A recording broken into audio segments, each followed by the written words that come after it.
Hello 10th class.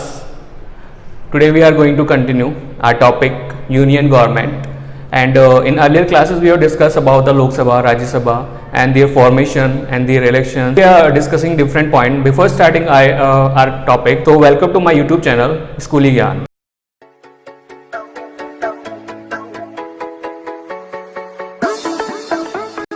Start करते हैं कि आज हम जो डिस्कस करेंगे, और एज यूजुअल हम लोग बोले जो गवर्नमेंट का या पार्लियामेंट का ऑर्गन है तो उसी के बारे में डिस्कस करेंगे कि वो कौन सा ऑर्गन है या गवर्नमेंट के कौन सा ऑर्गन है जिसके बारे में हम लोग आज डिस्कस करने जा रहे हैं। ठीक है, तो जैसे टॉपिक का नाम ही सामने मेंशन किया हुआ है, दिया हुआ है एग्जीक्यूटिव। ठीक है, इसका ये सेकंड ऑर्गन है हमारी गवर्नमेंट का, और फर्स्ट ऑर्गन कौन सा है हमारा, अगर मे भी आपको पता होगा, सबसे फर्स्ट आपका ऑर्गन आता है लेजिस्लेटिव। ठीक है, और एग्जीक्यूटिव जो होता है आपके वो सेकंड ऑर्गन में आता है या सेकंड ऑर्गन होता है गवर्नमेंट का।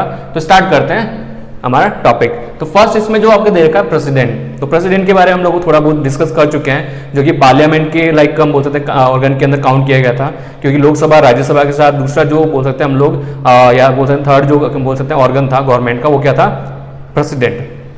तो आज हम लोग प्रेसिडेंट के बारे में डिस्कस करेंगे, लाइक उसका इलेक्शन कैसे होता है, कैसे उसको बोल सकते हैं अपॉइंट किया जाता है, या फिर उसके पर्टिकुलर पावर्स कौन कौन सी है, उसके फॉर्मेशंस में कौन कौन से बोलते हैं पैटर्न यूज़ किए जाते हैं, इसके साथ साथ उनकी एलिजिबिलिटी या फिर हम लोग बात करें सीधे सीधे कि लाइक उनकी योग्यताएं वगैरह क्या होनी चाहिए और किस बेसिस पे प्रेसिडेंट जो है इलेक्ट किया जाता है। ठीक है, तो ये सारी चीज़ हम लोग आज डिस्कस करेंगे आज वाले टॉपिक में। तो स्टार्ट करते हैं हमारा paragraph. The union executive cell comprise president, vice president, prime minister, counselling of minister and the chief justice of India. मतलब अगर हम लोग बात करें एग्जीक्यूटिव के अंदर तो इसके अंदर कौन कौन आते हैं, पहला जैसे हम लोग डिस्कस कर रहे हैं जिसके बारे में प्रेसिडेंट, ठीक है, उसके अलावा vice president, prime minister and counselling of ministers. ठीक है, काउंसिल ऑफ मिनिस्टर्स को हम लोग कैबिनेट मिनिस्टर्स भी बोल सकते हैं एज यूजुअल, क्योंकि ये ग्रुप होता है मिनिस्टर्स का जो कि लाइक किसको हेल्प करता है या किसको बोलते हैं रिप्रेजेंट करता है, एक तरह से हम लोग बात करें प्रेसिडेंट को। ठीक है, फिर हम आगे देखें तो चीफ जस्टिस जो है इंडिया का, मतलब ये सब जिसकी भी हम लोग डिस्कस करें, चाहे प्रेसिडेंट हो, चाहे वाइस प्रेसिडेंट हो, प्राइम मिनिस्टर हो, चाहे काउंसिल ऑफ मिनिस्टर्स हो या चीफ जस्टिस हो, तो ये सब हम किस यहाँ पे डिस्कस कर रहे हैं, इंडिया कंट्री के हिसाब से, मतलब अकॉर्डिंग टू इंडियन कंट्री। आगे देखते हैं, the president is a formal head of the executive while the prime minister, मतलब विद काउंसिलिंग ऑफ मिनिस्टर, क्योंकि काउंसिलिंग ऑफ मिनिस्टर जो है वो किस उसका बोल सकते हैं लाइक वैल्यू कब है, जब क्या होगा लाइक हमारे प्राइम मिनिस्टर और प्रेसिडेंट होंगे, तभी इसी बेसिस पे क्या होगा इनकी मेन इंपॉर्टेंस है, वरना काउंसिल मिनिस्टर की कोई इंपॉर्टेंस नहीं है अगर प्राइम मिनिस्टर मतलब पीएम और प्रेसिडेंट नहीं हो तो। ठीक है, तो इसमें लेकिन एक चीज मैं और भी बता देता हूँ कि प्रेसिडेंट की हम लोग बात करें तो मेनली जो रोल कॉन्स्टिट्यूशन के अकॉर्डिंग जो हमें मेंशन किया गया है कि लाइक मेन जो रोल प्ले करता है वो प्ले करता है प्राइम मिनिस्टर। ठीक है, प्रेसिडेंट ओनली हम ऐसे उसको बोल सकते हैं एज अ रबर जो मोहर इससे रबर स्टैम्प के रूप में काम में ले सकते हैं, क्योंकि प्रेसिडेंट जो है एज यूजुअल किस काम में आता है, आपके सिर्फ और सिर्फ किसी चीज को पास करने या साइन करने की, स्पेशली हम लोग बोले रबर स्टैम्प इसलिए बोला गया है या मैंने इसलिए इसको यूज किया रबर स्टैम्प, बिकॉज क्या होता है प्रेसिडेंट जो है स्पेशली किसी भी चीज को क्या अलाउ करने के लिए, परमिट करने के लिए, मतलब परमिशन देने के लिए होता है। ठीक है, लेकिन प्रेसिडेंट के बिना या प्रेसिडेंट के बोल सकते हैं ना विदाउट एनी परमिशन जो है आगे जो जितने भी काउंसिलिंग मिनिस्टर हो चाहे प्राइम मिनिस्टर हो व्हाटएवर जितने भी हमने डिस्कस किया अभी वो सारे क्या नहीं कर पाएंगे, काम नहीं कर पाते। मतलब प्रेसिडेंट यहाँ पे इंपॉर्टेंट तो है बट इतना इंपॉर्टेंट नहीं है कि लाइक हर जगह लाइक उसके लाइक इन्वॉल्वमेंट कंपलसरी हो या हर जगह जो है उनको क्या क्या बार बार क्या बोल सकते हैं रिपोर्ट किया जाए। तो हम लोग आगे करते हैं इससे स्टार्ट। सबसे पहले बात कर लेते हैं इसका मीन्स क्या होता है एग्जीक्यूटिव। इसका मीन्स होता है कि लाइक कार्यकारिणी मतलब जो काम करती है या पर्टिकुलर जो कि जिनका मेन रोल क्या होता है काम करना, तो ये उस जो ऑर्गन है गवर्नमेंट का, इसमें सारे जो है एक तरह से सारे वो फॉर्मल या बोल सकते हैं वो सारे इसमें लोग इन्वॉल्व किए जाएंगे जो कि क्या करते हैं काम करते हैं, या सीधे सीधे बोले जो कि लाइक किसी भी लेजिस्लेटिव के बाद जो सेकेंड ऑर्गन जो आएगा वो किस में काउंट किए जाएंगे आपके एग्जीक्यूटिव में।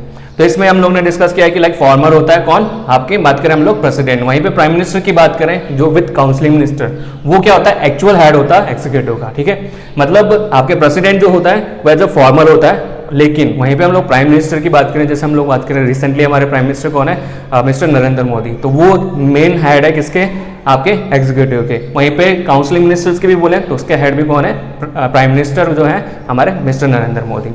आगे बात करते हैं एलिजिबिलिटी की, लाइक इसके लिए क्या क्या योग्यता है, क्या बोल सकते हैं क्या क्या जो बोल सकते हैं ना चीज़ें चाहिए होती है जिससे क्या प्रेसिडेंट बन सकता है या प्रेसिडेंट को इलेक्ट किया जा सकता है या बोल सकते हैं चूज किया जाता है। तो देखते हैं first the person should be a citizen of India. ये मैंने आपको हम लोग पहले वाले वीडियो में डिस्कस कर चुके हैं कि कुछ जो एलिजिबिलिटी हो सकी है, बोला हम लोग जो कुछ ऐसी पॉइंट्स जो हैं सब में सिमिलर चलेंगे, चाहे आपके प्राइम मिनिस्टर हो, चाहे प्रेसिडेंट हो, चाहे वाइस प्रेसिडेंट हो, चाहे आपके कोई भी डिफरेंट पोस्ट हो जो कि स्पेशली जो कॉन्स्टिट्यूशन में हमारे मेंशन की गई है उनके लिए। तो यहाँ पे पहला क्या बताया गया कि पहला वो इंडियन सिटीजन होना चाहिए। सेकंड बोला गया he should least 35 year old, मतलब कितने 35 साल, मतलब 35 ईयर ओल्ड का एटलीस्ट कम से कम 35 ईयर ओल्ड होना चाहिए। ठीक है, सेकंड पॉइंट ये है। थर्ड पॉइंट बात करें, the person should be the eligible to become a parliament. ठीक है, मतलब इसके साथ साथ वो पार्लियामेंट का मेंबर बनने के एलिजिबल हो, मतलब कहने का मीन्स कि उसके पास वो योग्यता है या वो क्राइटेरियाज हो जिसमें उसको पार्लियामेंट का मेंबर बनाया जा सके। ठीक है, फिर नेक्स्ट अगर हम लोग बात करें फोर्थ पॉइंट के लिए, the person should not hold any post of the profit under any level of government और अंडर एनी अदर ऑर्गेनाइजेशन। क्योंकि हम लोग ये पहले भी डिस्कस कर चुके हैं, मतलब इसमें जो सिमिलर पॉइंट जो चलेंगे हर जगह वो कौन कौन से मैं बताता हूँ। पहला आपका फर्स्ट, ठीक है, मतलब जिसके हम लोग बात कर रहे हैं सिटीजन होना चाहिए इंडिया का। सेकेंड हम लोग बात करें किसके लिए, दिस वन, कि वो क्या हो, किसी भी दूसरी जो गवर्नमेंट पोस्ट है या गवर्नमेंट जो बोल सकते हैं लाइक जॉब हो, उसके ऊपर क्या ना हो, एक तरह से बोला जाए उस पर पोस्टेड ना हो, मतलब उसकी वो और किसी गवर्नमेंट जॉब पे काम नहीं कर। Fifth point, the person shall not be a member of a parliament of any of the state legislative, मतलब किसी भी स्टेट लेजिस्लेटिव में अगर बात करें हम लोग तो उस पार्लियामेंट का मेंबर नहीं होना चाहिए। कहने का मीन्स ये, अब हमने अब बोलोगे सर कंफ्यूज वाला कैसे पॉइंट हो गया, क्योंकि इसमें बोला गया कि वो पार्लियामेंट का मेंबर बनने की एलिजिबिलिटी रखता हो, यहाँ बोला गया है कि वो मेंबर नहीं हो। तो दोनों में शायद मे भी डिफरेंट पता लग रहा होगा आपकी थर्ड पॉइंट में और फिफ्थ पॉइंट में। इसमें बोला मेंबर रखने की एलिजिबिलिटी रखता हो, मतलब योग्यता रखता हो, यहाँ बोला है नहीं होना चाहिए। ठीक है, मतलब एलिजिबिलिटी तो रखता हो लेकिन हो नहीं। ठीक है, तो ये हमारा फिफ्थ पॉइंट था। फिर हम लोग आगे डिस्कस करेंगे किसके बारे में, इलेक्शन ऑफ द प्रेसिडेंट। ठीक है, कि प्रेसिडेंट का कैसे इलेक्शन किया जाता है, या प्रेसिडेंट में इलेक्शन में कौन कौन इन्वॉल्व होता है, या फिर क्या क्या इसका पैटर्न होता है। तो हम स्टार्ट करते हैं हमारा नेक्स्ट जो टॉपिक है, इलेक्शन ऑफ द प्रेसिडेंट। तो इलेक्शन ऑफ प्रेसिडेंट में अगर हम लोग बात करेंगे तो कौन कौन सी चीजें होगी, लाइक कैसे इलेक्ट किया जाता है, कौन सा पैटर्न यूज किया जाता है, और कौन कौन इसमें इन्वॉल्वमेंट होता है, मतलब कौन कौन पार्टिसिपेट करता है, ये सारा डिस्कस करेंगे इसके अंदर। तो फर्स्ट पॉइंट देखते हैं, the president elected through the indirect election and his system is based on a single transferable vote proportional representations. This system is as follows. तो अब इस सिस्टम के बारे में, कौन से सिस्टम के बारे में, single transferable votes in proportional representation. ये सारा हम लोग पहले एक वीडियो में ऑलरेडी अपलोड कर चुका हूँ यूट्यूब पे। अगर आपको इसके बारे में डीपली जानना है या अच्छे से एक्सप्लेनेशन इसके बारे में आपको जाननी है तो आप उस वीडियो को देख सकते हैं। और फिर भी मैं इस वीडियो का जो इस टॉपिक का जो लिंक है मैं डिस्क्रिप्शन में मेंशन कर दूंगा, वहां से आप क्लिक करके सिंगल ट्रांसफरेबल जो वोट सिस्टम है उसको आप देख लेना कि लाइक क्या होता है और किस तरीके से ये काम करता है। ठीक है, तो हम लोग इसमें डीपली या इसको अच्छे से एक्सप्लेनेशन इसमें हम लोग नहीं करेंगे। ठीक है, तो ऑल ओवर जो है इसको हम लोग वैसे ही देखेंगे। तो इसका फर्स्ट प्रेसिडेंट की क्या बात किया गया है, तो इनडायरेक्ट जो इलेक्शन होता है उसके थ्रू इसमें इनका इलेक्ट किया जाता है, किसको, प्रेसिडेंट को। लेकिन यहाँ पे पर्टिकुलर एक पैटर्न बताया गया है कि कौन सा पैटर्न, सिंगल ट्रांसफरेबल वोट या प्रोपोर्शनल सिस्टम। ये आपका पर्टिकुलर पैटर्न है जिसके बिहाफ पे प्रेसिडेंट का इलेक्शन किया जाता है। फिर नेक्स्ट है इनडायरेक्ट इलेक्शन। अब क्योंकि सिंपल थिंग है, वहां पर वर्ड है इनडायरेक्ट इलेक्शन। अब इनडायरेक्ट इलेक्शन होता क्या है वो देख लेते हैं। Indirect election, the president is elected indirectly by an electoral college which is the comprises। मतलब अगर हम लोग बात करें कि लाइक इनडायरेक्ट इलेक्शन में कौन इन्वॉल्वमेंट लेता है, कौन पार्टिसिपेट करता है, इलेक्टोरल कॉलेज। इलेक्टोरल कॉलेज कौन कौन है, तो यहाँ पे देख लेते हैं। First, elected member of the both house of the parliament, मतलब जैसे राज्यसभा और लोकसभा। ठीक है, तो दोनों जो है हाउस के जो मेंबर्स है इसमें पार्टिसिपेट करते हैं। फिर सेकंड पॉइंट दिया हुआ है, कौन आता है इलेक्टोरल कॉलेज के अंदर, the member of state assemblies and assembly of union territories. मतलब एक तो जो स्टेट की असेंबलीज होती हैं प्लस उसके साथ साथ यूनियन टेरिटरीज की असेंबली, क्योंकि हमारे अगर हम लोग बात करें तो हमारा ऑल ओवर जो कंट्री है दो पार्ट में डिवाइड है, एक तो टेरिटरी दूसरा स्टेट। तो दोनों की जो असेंबली है वो उसके मेंबर्स भी क्या करते हैं, इसमें पार्टिसिपेट करते हैं। ठीक है, और ये एज हम लोग बात करें अमेंडमेंट, तो 17 जो अमेंडमेंट है जो 1992 के अंदर किया गया था, उस अमेंडमेंट के अकॉर्डिंग इस पॉइंट को क्या किया है, इसमें इन्वॉल्व किया गया है।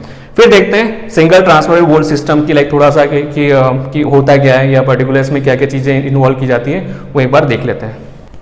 तो अब देखते हैं सिंगल ट्रांसफरेबल वोट सिस्टम। अब इसमें होता क्या है या क्या पैटर्न है या किस तरीके से इसको फॉलो किया जाता है वो सब सारी चीज़ें देखते हैं। Member of Parliament and Assemblies of State and Union Territories elect the President through a special system of voting which is called the single transferable vote system। मतलब अगर हमने अभी डिस्कस किया था कौन कौन पार्टिसिपेट करता है, दोनों हाउस के मेंबर, लोकसभा और राज्यसभा।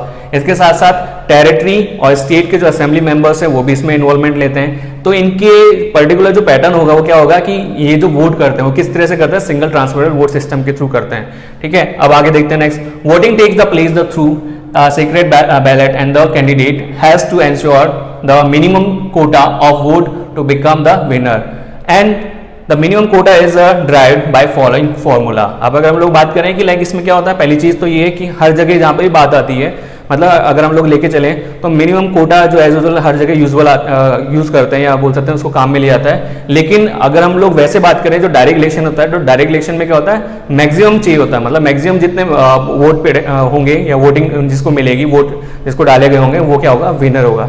बाकी जो डिटेल्स है हम लोग नेक्स्ट वाली वीडियो में डिस्कस करेंगे। थैंक यू स्टूडेंट अभी के लिए, और प्लीज आपको मेरी वीडियो पसंद आई हो तो लाइक करें और share and subscribe also. Thank you.